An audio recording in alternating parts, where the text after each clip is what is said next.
नमस्कार दोस्तों, educational trip में मैं नितेश कुमार आप लोगों का स्वागत करता हूं। दोस्तों, आज हम लोग जो कल का वीडियो हमारा था रिप्रोडक्शन, उस रिप्रोडक्शन के बारे में कुछ अन्य बातों को हम लोग थोड़ा सा और ज्यादा एक्सप्लेन करने वाले हैं। कल की वीडियो के बारे में हमने मेल सेक्स ऑर्गन और फीमेल सेक्स ऑर्गन के बारे में हमने बात कर लिया था और हमारा ज्यादातर जो फोकस था वह मैस्चुरेशन साइकिल पर था, क्योंकि मैस्चुरेशन साइकिल और मेनार्की से हमारे ज्यादातर प्रश्न पूछे जाते हैं। उसको हमने एक्सप्लेन किया था। आज के डेट में हम लोग प्रेगनेंसी से रिलेटेड और प्रेगनेंसी कंट्रोल से रिलेटेड और इसके अलावा कुछ अन्य चीजों के ऊपर हम लोग बात करने वाले हैं। तो आइए सीधे वीडियो की ओर चलते हैं। तो सबसे पहले हमारा रिप्रोडक्शन का जो पार्ट था, तो हमने आपको बताया क्या था कि जब आपका ओवा जो होता है वह स्पर्म के साथ फर्टिलाइज होता है, तो इसका फर्टिलाइजेशन कहां होता है? वो होता है आपके फिलोपियन ट्यूब में। ठीक, तो जब यहां पर फिलोपियन ट्यूब में इसका निषेचन होता है, यानी कि फर्टिलाइजेशन होता है,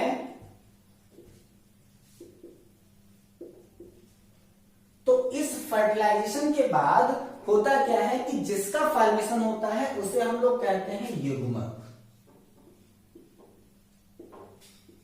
यानी कि जाइगोट।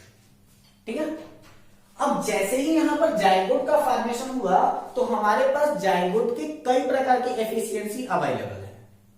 अब जाइगोट क्या है कि यहां पर हमारा एक तो नॉर्मल जो हमारा सिंगल ओवा है, उस सिंगल ओवा से होता हुआ फिलोपियन ट्यूब में उसका फर्टिलाइजेशन हुआ और वो सीधे सीधे आपके जाइगोट की ओर चला गया।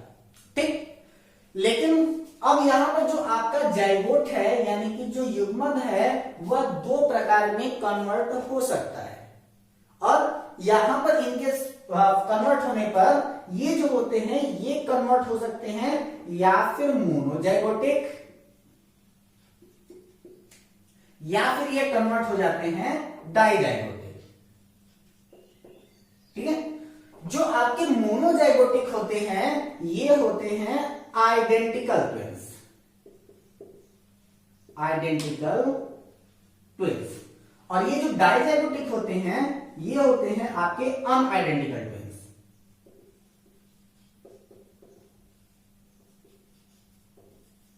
ठीक, अब ये आइडेंटिकल ट्विंस और अनआइडेंटिकल ट्विंस क्या है? तो आइडेंटिकल ट्विंस का मतलब होता है same face and same sex. ठीक है, यानी कि इनका फेस और इनका सेक्स दो के दोनों क्या होगा? सेम होगा। और जो अनआइडेंटिकल ट्विंस होते हैं इनमें दो कैटेगरीज होती है। पहला क्या हो जाता है? एक हो जाते हैं आपके सेम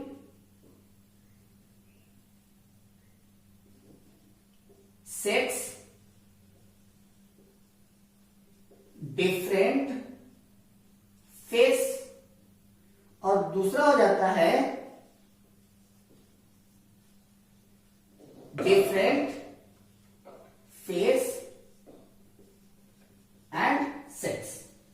तो आइडेंटिकल ट्विंस क्या है कि जिनका चेहरा और सेक्स दो के दोनों सेम हो, यानी कि अगर दोनों होंगे तो दोनों या तो लड़के होंगे या तो दोनों लड़कियां होंगी, दोनों के चेहरे बिल्कुल समान होंगे। अनआइडेंटिकल ट्विंस में क्या होता है कि हो सकता है कि दोनों का सेक्स सेम हो, यानी कि दो के दोनों लड़के हों या तो दो के दोनों लड़कियां हों, लेकिन दोनों का चेहरा अलग अलग होगा।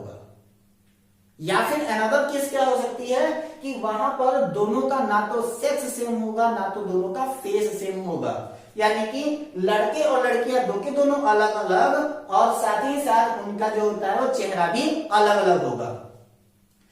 रीजन क्या होता है कि जो हमारा फेस होता है वह फेस को डिटरमाइन करने के लिए सबसे बड़ा फैक्टर अगर कोई जिम्मेदार है तो वो होता है हमारा जेनेटिक फैक्टर, और उसी जेनेटिक फैक्टर के अकॉर्डिंग जैसे जैसे डीएनए चेंज होते हैं वैसे वैसे हमारा फैक्टर चेंज होता है। इसका सबसे इंटरेस्टिंग एग्जांपल आपका मैं बताऊं तो वो ये होगा कि अगर आपके पिता के दो बेटे, यानी कि मेरे पिता और हमारे पिता के हम दो भाई, हम दोनों भाइयों का चेहरा आपस में नहीं मिलता, मेरा चेहरा अलग मेरे भाई का चेहरा अलग, लेकिन हम दोनों तो एक ही पिता के संतान हैं, तो हम दोनों का तो डीएनए तो सेम होना चाहिए।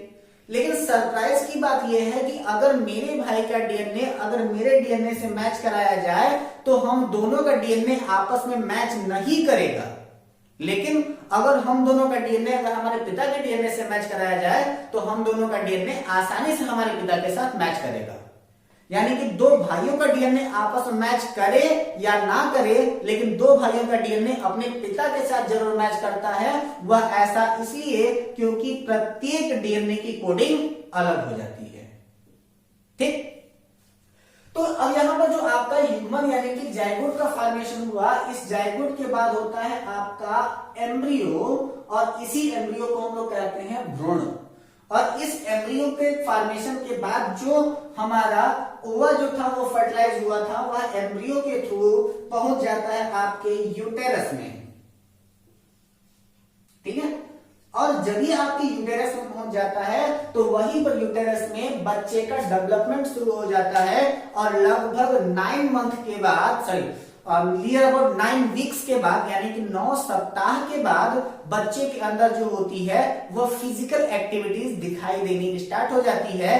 यानी कि हाथ पांव का निर्माण होना, हार्ट का निर्माण होना, लिवर्स का निर्माण होना, ब्रेन का निर्माण होना, ये सारी प्रक्रियाएं जो होती हैं धीरे धीरे प्रारंभ हो जाती हैं। लगभग बच्चा जब 3 महीने का होता है तो उसके अंदर जो होता है वो हार्ट का फॉर्मेशन हो जाता है। और हार्ट के फॉर्मेशन के बाद बच्चा जो होता है वो एक्टिविटी दिखाना शुरू कर देता है।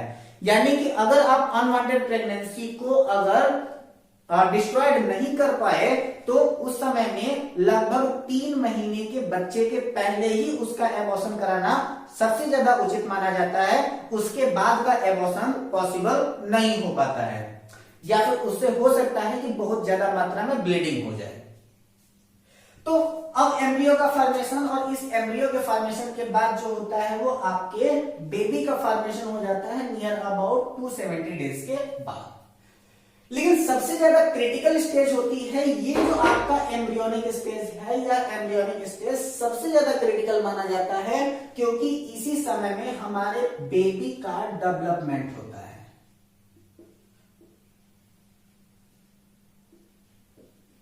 ठीक है, अब जब यहां पर जो आपका बेबी का डेवलपमेंट हो रहा है तो इस बेबी के डेवलपमेंट में किस समय में किन सारी चीजों की जरूरत पड़ती है, वह सारी चीजें जो होती हैं वो मदर के बॉडी पर असर डालती हैं। तो यहां पर जो होता है कि जो बच्चा होता है, तो क्वेश्चन पूछा गया है कि मानव के गर्भ में या फिर माता के गर्भ में कोई भी बच्चा अपना भोजन किससे प्राप्त करता है, तो माता के गर्भ में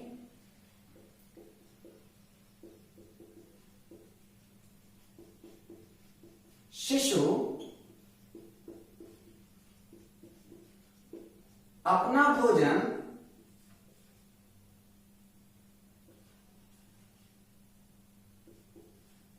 प्लेसेंटा के द्वारा प्राप्त करता है।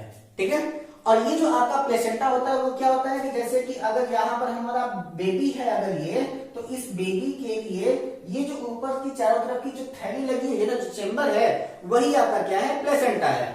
और इसी प्लेसेंटा के पास से एक छोटी सी नाल जो होती है वो पूरे के पूरे बच्चे को स्प्रेडेड करके पकड़े हुई होती है। और इसी नाल के थ्रू जो बच्चे के अंदर न्यूट्रिशन जाता है माता के शरीर से, उसी को हम लोग कहते हैं अम्बिलिकल कॉर्ड, UMBILICALCARD।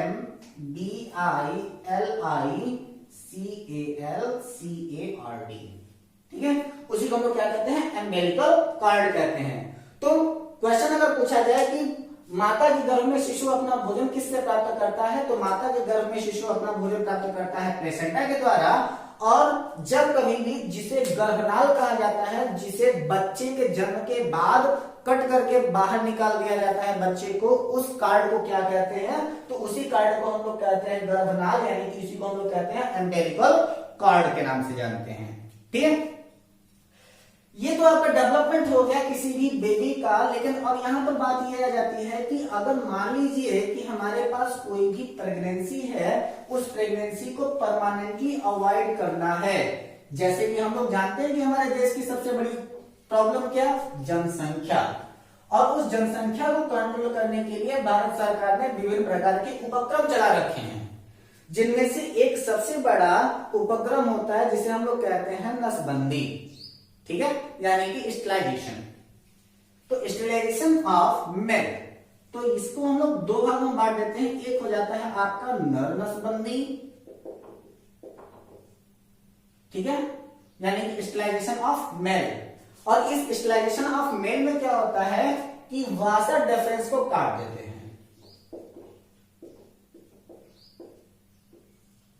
वासा डिफरेंस मतलब शुक्रवाहिनी, जिससे स्पर्म होकर के बाहर निकलता है, उसी को हम लोग कहते हैं वासा डिफरेंस। और तो क्वेश्चन पूछा गया था कि अगर नर के वासा डिफरेंस को काट दिया जाए तो क्या होगा। तो नर के वासा डिफरेंस को काट दिया जाए तो जो आपका सीमेन है उसमें स्पर्म नहीं पाया जाएगा, तो the number of sperm will be zero, pregnancy zero हो जाएगी, प्रेगनेंसी वहां पॉसिबल नहीं होगी। तो नर नसबंदी में क्या होता है कि वासा डिफरेंस को काट देते हैं और उसी को हम लोग कहते हैं, किसको काट रहे हैं हम लोग, वासा डिफरेंस को काट रहे हैं, इसलिए इसको कहते हैं वैसेक्टोमी, ठीक है। तो अगर नर के वासा डिफरेंस को काट दिया जाए तो वहां पर सीमेन में स्पर्म नहीं होंगे, तो नर नसबंदी को हम लोग कहते हैं वैसेक्टोमी। और जो मादा नसबंदी होती है उसमें अंडवाहिनी यानी कि फिलोपियन ट्यूब को टिपिंग करते हैं, फिलोपियन ट्यूब को टिप कर देते हैं, उसको हम लोग क्या कह देते हैं, ट्यूबेक्टोमी,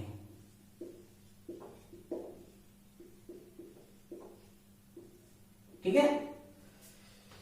अगली बात कि जो प्रेजेंट टाइम में अवैध है लेकिन बताना मेरी मजबूरी है, तो गर्भ में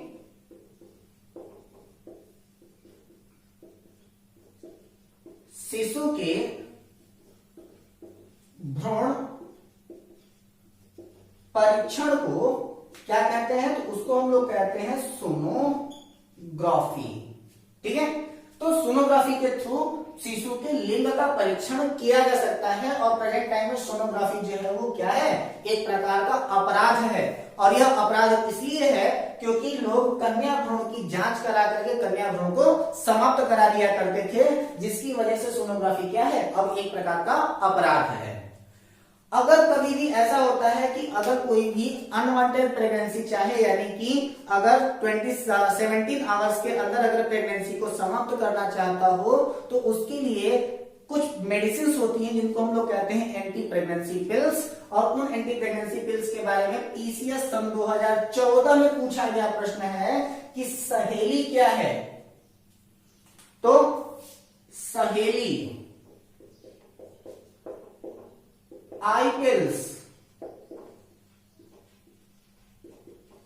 अनवांटेड 72, ठीक है। तो सहेली, आई पिल्स, अनवांटेड 72, ये सब के सब क्या है, एंटी प्रेगनेंसी पिल्स हैं, यानी कि गर्भ निरोधक गोलियां मारी जाती हैं, ठीक है।